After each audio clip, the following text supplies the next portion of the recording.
दोस्तों नमस्कार। UPSC achievers के यूट्यूब चैनल पर आपका स्वागत है।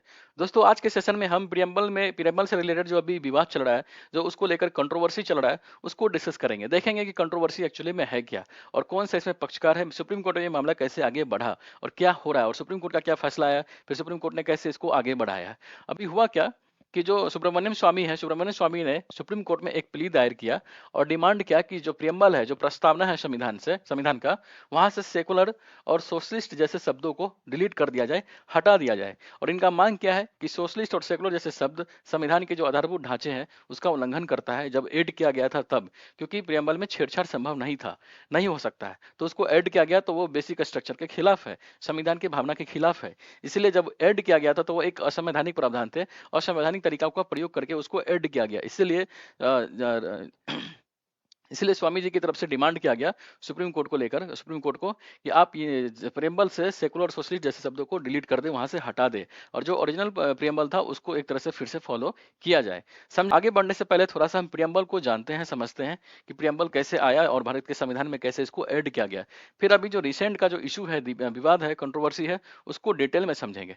फिर देखेंगे कि इसको लेकर इसके विपक्ष में भी कुछ लोगों ने प्ली किया है कि नहीं, हम वहां से सेकुलर सोशलिस्ट जैसे शब्दों को नहीं हटा सकते, नहीं हटाना चाहिए। थोड़ा सा प्रियम्बल को हम समझते हैं।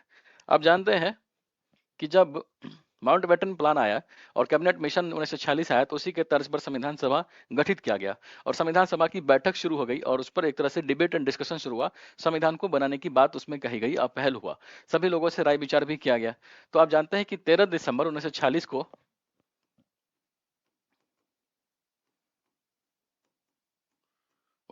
को नेहरू जी क्या करते हैं, ऑब्जेक्टिव रेजोल्यूशन पेश करते हैं संविधान सभा के बैठक में, उस डिबेट एंड डिस्कशन में ऑब्जेक्टिव रेजोल्यूशन वो पेश करते हैं। ऑब्जेक्टिव रेजोल्यूशन, इसी को हिंदी में उद्देश्य प्रस्ताव बोलते हैं।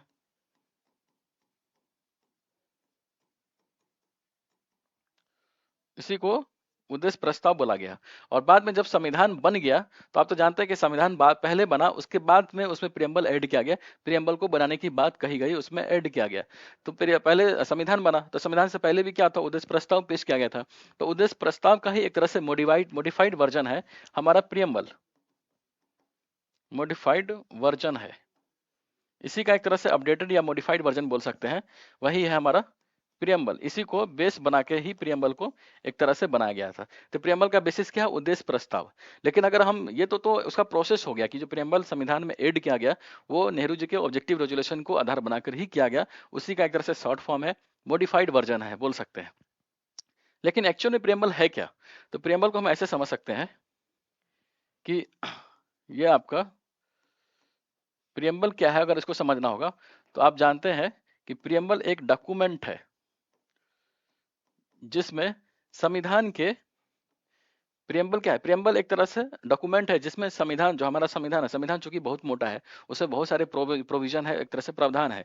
तो अगर संविधान के प्रोविजन को, संविधान के ऑब्जेक्टिव को, संविधान के गोल को, संविधान के विजन को अगर समझना है तो उसी का वर्णन एक तरह से शॉर्ट फॉर्म में प्रियम्बल में दिया हुआ है।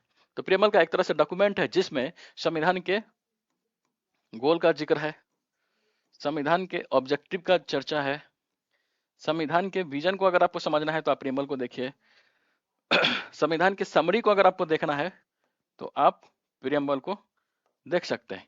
तो देख रहा है, एक तरह से संविधान का एक तरह से शॉर्ट फॉर्म है, इंट्रोडक्शन बोल सकते हैं। जैसे कोई भी बुक है तो बुक तो बहुत मोटा होता है, लेकिन अगर बुक आपको इंट्रोडक्शन देखना है तो हम जानते हैं कि किसी बुक के पहले पेज में ही अगला जो बुक, जो कवर पेज होता है उसके अगली पेज में उसका एक तरह से इंट्रोडक्शन वाला पार्ट होता है। तो हम बोल सकते हैं कि उस बुक का वो इंट्रोडक्शन पेज क्या है, उसका प्रियम्बल है, प्रस्तावना है। उसी तरह संविधान क्या बहुत मोटा है, उसमें बहुत ही सारे प्रोविजन है। तो संविधान के अगर इंट्रोडक्शन को समझना है तो आप प्रियम्बल को पढ़ सकते हैं, और प्रियम्बल ही संविधान का एक तरह से इंट्रोडक्शन वाला पार्ट है, उसका एक तरह से विजन को दर्शाता है, उसके मिशन को दर्शाता है, उसके ऑब्जेक्टिव को दर्शाता है। तो यही प्रियम्बल हो गया। तो आप समझ गए। तो मोटा मोटा दो बातें याद रखना है कि हमारा जो प्रस्तावना है संविधान में जो ऐड किया गया वो संविधान के बनने के बाद ऐड किया गया, और जो प्रस्तावना है वो नेहरू जी ने जो पेश किया था 13 दिसंबर 1946 को ऑब्जेक्टिव रेजोल्यूशन, उसी को बेसिस बनाकर प्रस्तावना बनाया गया। और प्रस्तावना क्या है, तो एक तरह से ऐसा डॉक्यूमेंट है जिसमें संविधान के आदर्शों का उल्लेख है, संविधान के गोल का उल्लेख है, संविधान के उद्देश्य का उल्लेख है और संविधान के विजन को दिखाता है। शॉर्ट फॉर्म में बोल सकते हैं कि जो मोटा संविधान उसका छोटा सा इंट्रोडक्शन है, शॉर्ट फॉर्म में इंट्रोडक्शन है प्रियम्बल। उस प्रस्तावना को देखकर हम संविधान के आदर्शों को समझ सकते हैं। संविधान को पढ़ने की जरूरत भी नहीं है। अगर प्रस्तावना पढ़ेंगे तो आप देख सकते हैं कि हमारे संविधान का क्या उद्देश्य होगा या क्या उद्देश्य होना चाहिए। तो ये उसका शॉर्ट फॉर्म हो गया। प्रियम्बल को हम समझ लिए। अब क्या होता है कि 1947 में देश आजाद हो जाता है। 1947 में देश को आजादी मिल जाता है। 1947 में देश आजाद हो जाता है और 26 नवंबर 1949 को संविधान एक तरह से लागू हो जाता है। संविधान को आत्मसमर्पित किया जाता है। संविधान क्या हो जाता है, बन के तैयार हो जाता है, तो उसको लागू कर दिया जाता है। संविधान को लागू कर दिया जाता है।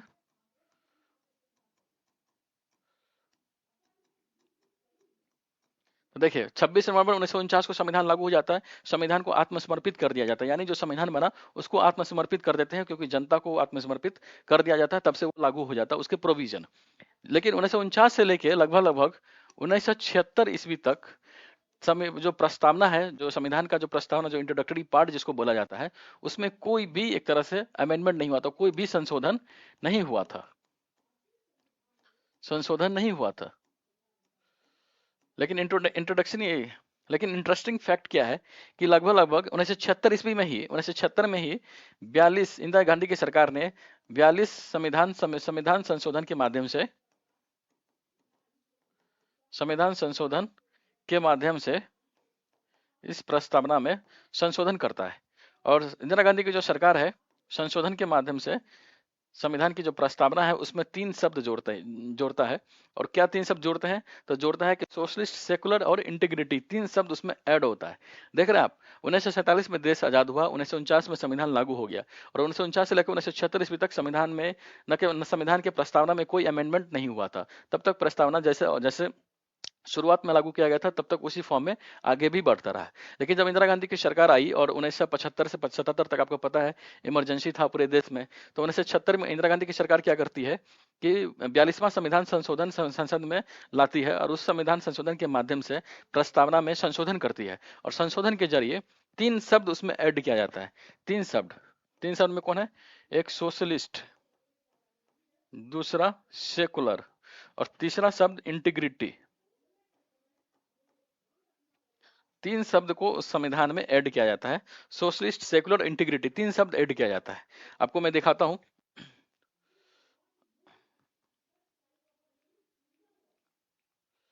देखिए, यह है ओरिजिनल प्रियम्बल। अगर हम देखेंगे तो ये हमारा है ओरिजिनल प्रस्तावना, जो मूल संविधान में जब संविधान लागू हुआ था तो उस टाइम हमारा प्रियम्बल ऐसे था। और प्रियम्बल में कहीं भी देखेंगे तो सोशलिस्ट और सेकुलर का जिक्र नहीं है। देखिए यहाँ पे है कि the people of India having solemnly resolved to consolidate India into sovereign, देख रहे हैं, सोवरन डेमोक्रेटिक रिपब्लिक का जिक्र है। यहाँ पर कभी भी सोशलिस्ट और सेकुलर जैसे शब्दों का प्रयोग नहीं है। लेकिन जब बाद में संविधान बना, संविधान जब वो अमेंडमेंट हो गया एक तरह से, प्रियम्बल में जब संशोधन हुआ, 42वें संविधान संशोधन 1976 के द्वारा इंदिरा गांधी की सरकार जो करती है, तो उसके जरिए यहाँ पर देखिए आपको दिखाई देगा सोशलिस्ट और सेकुलर जैसे शब्द यहाँ पर जुड़ जाते हैं। यहाँ पर एक तरह से ऐड किया जाता है, जो कि मूल प्रस्तावना में नहीं था। समझ रहे हैं आप? सोशलिस्ट, सेकुलर जैसे शब्दों को ऐड किया गया। जो नया पुराना एक तरह से प्रस्तावना, जो ओरिजिनल प्रस्तावना जिसको बोलते हैं, उसमें सोशलिस्ट और सेकुलर जैसे शब्द नहीं थे। लेकिन जब 42वां संविधान संशोधन के माध्यम से इंदिरा गांधी की सरकार उसमें अमेंडमेंट करती है और 2 शब्द नया ऐड करती है, सोशलिस्ट और सेकुलर। हालांकि उसमें 3 शब्द ऐड होता है, इसमें इंटीग्रिटी भी ऐड होता है। तो इंटीग्रिटी यहाँ पे नहीं, नीचे है, लेकिन यहाँ पर सोशलिस्ट और सेकुलर जैसे शब्द वहां पर एक तरह से दिखाई पड़ता है, वहां पे ऐड होता है। देख रहे हैं? इंटीग्रिटी यहाँ पर 3 शब्द ऐड किया जाता है। लेकिन अभी इसी चीज को, इसी कंट्रोवर्सी के चक्कर में अभी सुब्रमण्यम स्वामी के द्वारा प्ली दायर किया जाता है और डिमांड किया जाता है कि संविधान से, जो संविधान की प्रस्तावना में जो सोशलिस्ट और सेकुलर जैसे शब्द को ऐड किया गया है, उसको वहां से डिलीट कर दिया जाए। ठीक है। और जब प्ली दायर होता है तो जस्टिस संजीव खन्ना और जस्टिस दीपांकर दत्ता के नेतृत्व में उसके जो पीठाधीश है, उनके जरिए वहां पर सुनवाई होता है। लेकिन मामले को अभी टाल दिया जाता है, अप्रैल तक इसको एक तरह से पोस्टपोन किया गया है। अप्रैल में फिर से संविधान की पीठ एक तरह से वहां बैठेगी, फिर फैसला होगा एक तरह से कि कैसे सच में इसको डिलीट किया जाए कि नहीं। सच में ये जो सुब्रमण्यम स्वामी का जो पॉइंट है, अगर सच में वो वैलिड होगा, सच में अगर उसमें दम होगा, तो उस बेसिस बना के उसको डिलीट किया जा सकता है। अभी हम समझते हैं कि सुब्रमण्यम स्वामी जी का दलील क्या था। वो किन बेसिस पर वो दावा कर रहे हैं कि संविधान की प्रस्तावना से सोशलिस्ट और सेकुलर जैसे शब्दों को हटा दिया जाए। देखिए, अगर हम इनके पॉइंट्स को समझे तो मूल तो 3 पॉइंट्स है जिनको बेस बना के ये ऐसा डिमांड कर रहे हैं। सबसे पहला पॉइंट जो इनका पक्ष है डिमांड का, वो ये है कि जो सोशलिस्ट और सेकुलर जैसे शब्द ऐड किया गया था, उस टाइम देश में इमरजेंसी था। इमरजेंसी यानी आपातकाल की पृष्ठभूमि थी।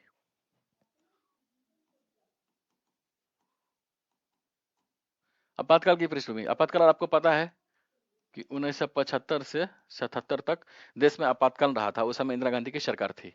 और प्रस्तावना में अमेंडमेंट संशोधन कब हुआ, कब वो सोशलिस्ट और सेकुलर जैसे शब्द जोड़े गए? तो वो 1976 में 42वें संविधान संशोधन के माध्यम से।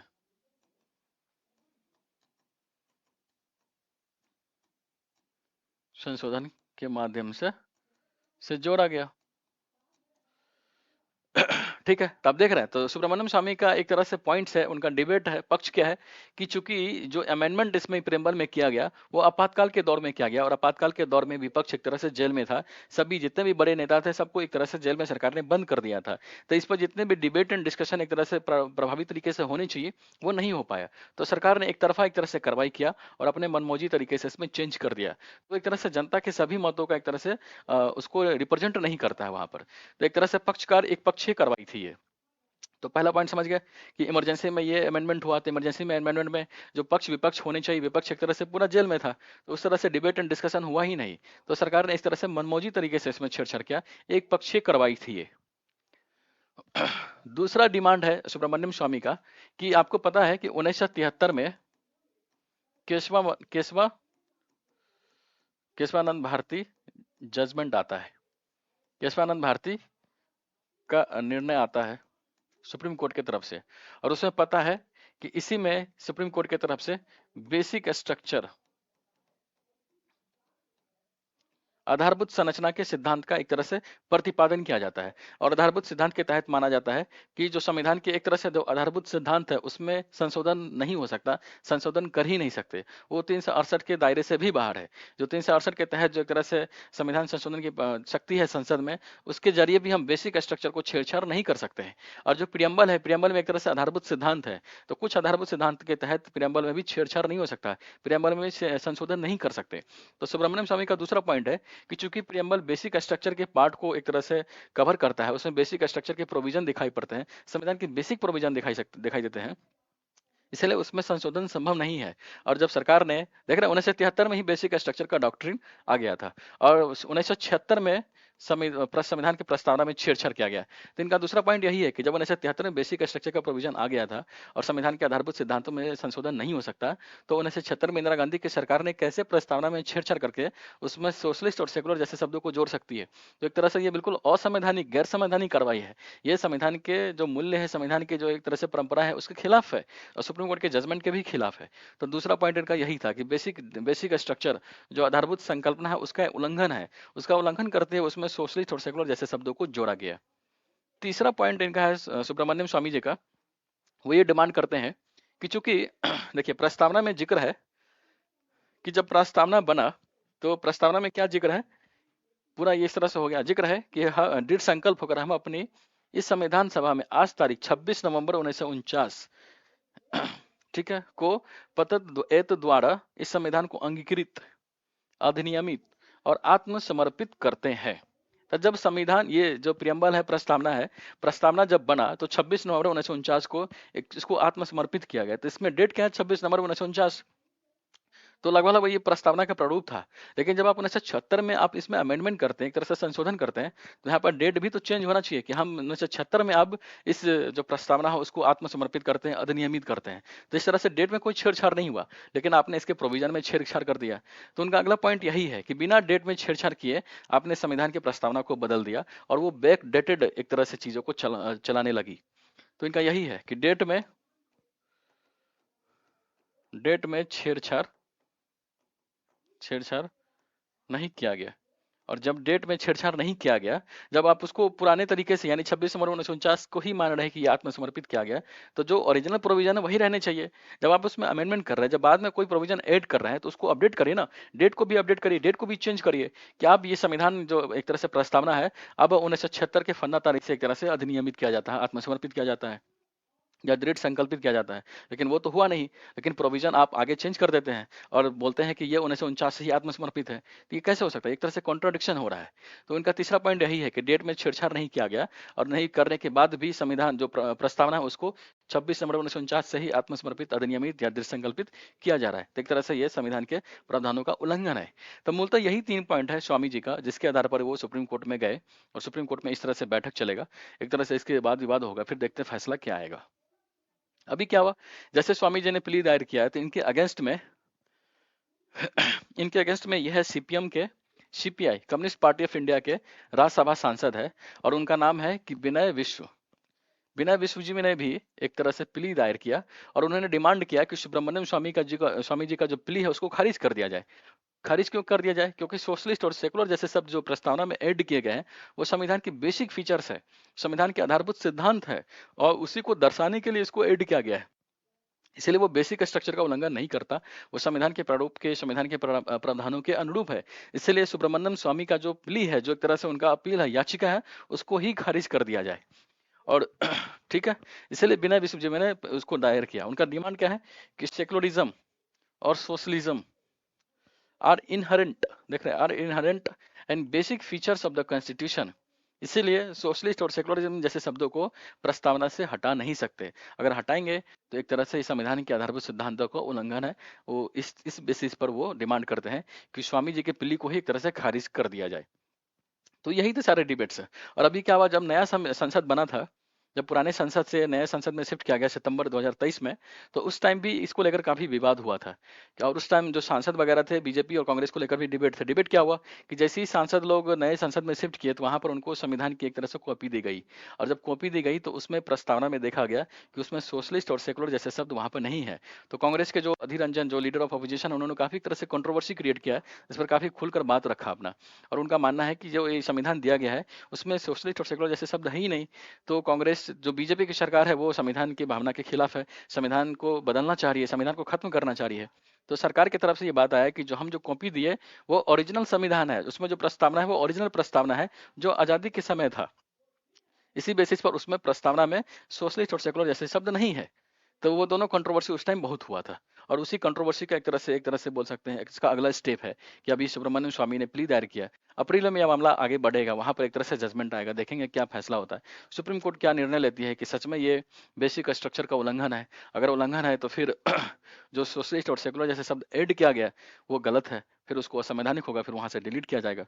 अभी वो सुप्रीम कोर्ट के ऊपर है, सुप्रीम कोर्ट जो फैसला देगी उसी के आधार पर यह मामला आगे बढ़ेगा। आगे बढ़ते हैं, अब हम थोड़ा सा देखते हैं ये तो सारा कंट्रोवर्सी था। अब हम देखते हैं कि संविधान जब बना था, संविधान सभा की जो बहस हुई थी, जो बैठक हुई थी, उस टाइम सोशलिस्ट और सेकुलर जैसे शब्दों को लेकर क्या डिबेट्स थे। जो संविधान निर्माता थे उन्होंने क्यों नहीं इन शब्दों को ऐड किया उस टाइम, उनके क्या पक्ष थे और क्या विपक्ष थे, उन पॉइंट्स को देखते हैं। देखिए, दो शब्द है, सोशलिस्ट एंड सेकुलर। सोशलिस्ट का मतलब होता है समाजवाद और सेकुलर का मतलब होता है पंथ निरपेक्षता, धर्मनिरपेक्षता। अब देखिए, इस दोनों शब्दों को ऐड को लेकर दो तर्क थे। एक थे पक्ष, कुछ लोग थे कि वो मानते थे कि प्रस्तावना में सोशलिस्ट और सेकुलर जैसे शब्दों को ऐड किया जाए, और जो सपोर्ट करने वाले लोग थे वो थे, उनमें सबसे पहला नाम था केटीसा और दूसरा थे ब्रजेश्वर प्रसाद। ब्रजेश्वर, मूलतः यही दोनों मुख्य रूप से ये डिमांड कर रहे थे कि संविधान के प्रस्तावना में सोशलिस्ट और सेकुलर जैसे शब्दों को ऐड किया जाए। और इनका तर्क क्या था कि चूंकि हमारा जो संविधान है वो सामाजिक न्याय की बात करता है, सभी गरीब तबकों को एक तरह से मुख्यधारा में लाने की बात करता है, जो गरीबी है उसको हटाने की बात करता है। तो चूंकि हम ऐसे योजना को आगे बढ़ा ही रहे हैं, तो क्यों ना हम सोशलिस्ट और सेकुलर जैसे शब्दों को संविधान की प्रस्तावना में ऐड कर दे, ताकि हमारे संविधान का जो आदर्श है वो किसकी तरफ हो, समाजवाद की तरफ हो, पंथ निरपेक्षता की तरफ हो, क्योंकि हमारा कोई धर्म नहीं है, राज्य का कोई धर्म नहीं है। तो उनका मुख्य तर्क यही था कि अभी से इसको ऐड कर दिया जाए। लेकिन जो संविधान के निर्माता, जो संविधान के एक तरह से ड्राफ्टिंग कमेटी के जो चेयरमैन थे अम्बेडकर जी, इन्होंने इनका विरोध किया। और अम्बेडकर जी के भी कुछ तर्क थे। अम्बेडकर जी का तर्क थे, वो एक तरह से अगेंस्ट थे, वो उन्होंने विपक्ष में, मतलब ये इसके साथ नहीं थे कि सोशलिस्ट और सेकुलर जैसे शब्दों को संविधान के प्रस्तावना में ऐड किया जाए, लेकिन अम्बेडकर जी ने उनको विरोध किया था कि नहीं, ऐड नहीं किया जाए। और क्या तर्क थे? तो सबसे पहला तर्क यही था कि चूंकि संविधान नहीं बना था, संविधान जब देश में प्रचलित नहीं था, तो उससे पहले भी हमारी परंपराओं में हमारा जो एक तरह से पुराण है, जो कल्चर है, जो संस्कृति है यहाँ की, वो पंथ निरपेक्षता की रही है, और वो सामाजिक न्याय के आदर्शों को वहां पर दिखाई पड़ता है। तो कोई दो वर्ड ऐड करने से नहीं हमारा देश समाजवाद की ओर हो जाएगा, ऐसा कोई है नहीं, जरूरी नहीं है कि पंथ निरपेक्षता ऐड करेंगे, सेकुलर जैसे शब्दों को ऐड करेंगे तभी हमारा देश सेकुलर होगा। वो तो हमारे आधारभूत सिद्धांतों में एक तरह से दिखता है, हमारे सामाजिक संस्कारों में दिखता है, हमारे धार्मिक शास्त्रों में दिखाई पड़ता है कि हम समाजवाद के मूल्यों को आगे बढ़ाते हैं, पंथ निरपेक्षता जैसे तत्वों को आगे बढ़ाते हैं। और पूरे भारत में क्या एक तरह से डाइवर्सिटी है, सभी धर्मों के मानने वाले लोग यहाँ पर ऑलरेडी एग्जिस्ट करते हैं और अपने धार्मिक मान्यताओं के हिसाब से यहाँ पर जीवन भरण पोषण करते हैं। तो ऑलरेडी संविधान अपने संस्कृतियों में क्या है, ऑलरेडी हमारा जो समाज वो अपनी संस्कृति के हिसाब से देखे तो पंथ निरपेक्षता के मूल्यों को फॉलो करता रहा है, तो हमको इसमें ऐड करने की जरूरत नहीं है। तो उनका पहला क्या तर्क था कि परंपरा से ही हमारे देश में समाजवाद और पंथ निरपेक्षता के मूल दिखाई पड़ते हैं, इसलिए उसको ऐड करने की जरूरत नहीं दिखाई पड़ती है, इसको अभी ऐड नहीं किया जाए। लेकिन दूसरा तर्क जो था वो काफी लॉजिकल था, अम्बेडकर जी का काफी एक तरह से प्रोग्रेसिव माना जाता है। दूसरा तर्क ये था कि चूंकि अभी हमारा देश आजाद हुआ है, और उस टाइम जब हमारा देश 47 में आजाद हुआ, तो उस टाइम पूरे विश्व में, पूरे वर्ल्ड में एक तरह से शीत युद्ध का दौर था, क्योंकि 1945 में आप जानते हैं द्वितीय विश्व खत्म हो गया था, उसके बाद पूरा वर्ल्ड एक तरह से बाइपोलर हो गया था। पूंजीवाद और समाजवाद की बात कर रहे थे, पूंजीवाद और साम्यवाद, एक तरफ यूएसए के नेतृत्व में पूंजीवाद बढ़ रहा था, और एक तरफ दूसरे रशिया के नेतृत्व में साम्यवाद की लहर दिखाई पड़ती थी, जो समाजवाद का ही अगला संस्करण है। तो अम्बेडकर जी का ये मानना था कि अभी हम यहाँ पे सोशलिस्ट, अगर सेकुलर जैसे सोशलिस्ट जैसे शब्दों को ऐड करेंगे, तो भारत ये माना जाएगा कि भारत समाजवाद या साम्यवाद की ओर ज्यादा झुकाव दिखता है, जो कि रशिया रशिया के दृष्टिकोण से ज्यादा अनुकूलन दिखाई पड़ेगा, उनके समर्थन में दिखाई पड़ेगा, और हमारा एक तरह से पूंजीवाद राष्ट्रों से कटाव हो जाएगा। और अब इसीलिए अम्बेडकर जी ने डिमांड किया कि अभी इस प्रोविजन को ऐड नहीं किया जाए, हम इसको भविष्य के जो सरकार है उस पर छोड़ते हैं, भविष्य के जो युवा है उस पर छोड़ते हैं, भविष्य के जनताओं पर छोड़ते हैं कि जनता अपने देश को किस दिशा में ले जाना चाहती है। अगर उनका मूल प्रोविजन, मूल उद्देश्य समाजवाद की ओर होगा, तो बाद में समाजवाद जैसे तत्वों को इसमें जोड़ दिया जाएगा, प्रोविजन कर दिया जाएगा, तो भविष्य पर एक तरह से छोड़ दिया गया, और बोला गया कि अभी हम पूंजीवाद समाजवाद की जो डिबेट है उसमें नहीं पढ़ना चाहते, इसलिए उसको अवॉइड किया गया। समझ रहे? तो दूसरा पॉइंट क्या था कि जो पूंजीवाद और समाजवाद यानी साम्यवाद का जो एक तरह से वो था, उसको छोड़ने के लिए जाइए, पूंजीवाद और समाजवाद की डिबेट में नहीं पढ़ना चाह रहे थे, इसलिए उनको हटाने के लिए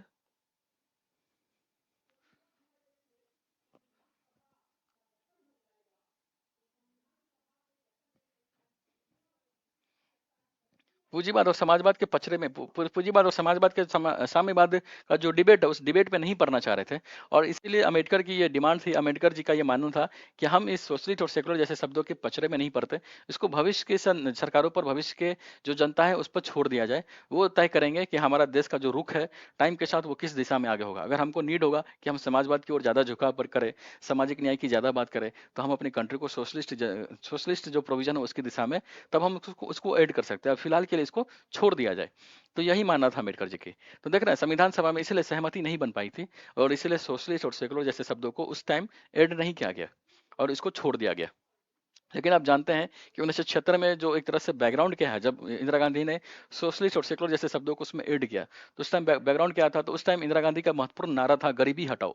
गरीबी हटाओ का एक तरह से नारा उन्होंने दिया था, और इसी गरीबी हटाओ नारा के तहत वो सामाजिक न्याय की बात कर रही थी। इसी चीज को एक तरह से अमली जामा पहचानने के लिए उन्होंने संविधान में सोशलिस्ट, समाजवाद जैसे शब्दों को खुलकर उसमें ऐड किया, बाकायदा उसको एक्सप्लेन करके उसमें लिखवाया कि भले ही हमारे संविधान में समाजवाद के तत्व विभिन्न प्रोविजन में दिखाई पड़ते हैं, लेकिन समाजवाद शब्द को इसमें ऐड करने की जरूरत है, उसकी आवश्यकता पर बल दिया, और आपातकाल के एक तरह से पृष्ठभूमि में इसको ऐड करवाया। तो ये उनका मूल उद्देश्य था कि इस तरह से हम आगे बढ़ेंगे। लेकिन स्वामी जी ने जब भी प्ली किया तो उनका डिमांड क्या था, हमने 3 पॉइंट में समझ लिया कि चूंकि आपातकाल के दौर में इस पर डिबेट डिस्कशन अच्छे तरीके से नहीं हो पाया, विपक्ष की बात को सुना ही नहीं गया, तो ये कार्रवाई बिल्कुल एक तरह से एक तरफा था। इसलिए अभी से लिए सरकारों को भी चाहिए या सुप्रीम कोर्ट को चाहिए कि सोशलिस्ट और सेकुलर जैसे शब्दों को संविधान के प्रस्तावना से निकाल दिया जाए। अप्रैल में इस पर बैठक होगी, अप्रैल में इस पर बहस होगा, देखते हैं इस पर सुप्रीम कोर्ट का क्या पक्ष है, क्या मानना है, जो भी एक तरह से इसका एक तरह से जो जजमेंट आएगा उसको लेकर फिर उस टाइम बात करेंगे। फिलहाल के लिए इस वीडियो को हम यहीं विराम देते हैं। उम्मीद है ये वीडियो आपको अच्छा लगा। अगर वीडियो अच्छा लग रहा है तो इसको शेयर करें, सब्सक्राइब करें, लाइक करें।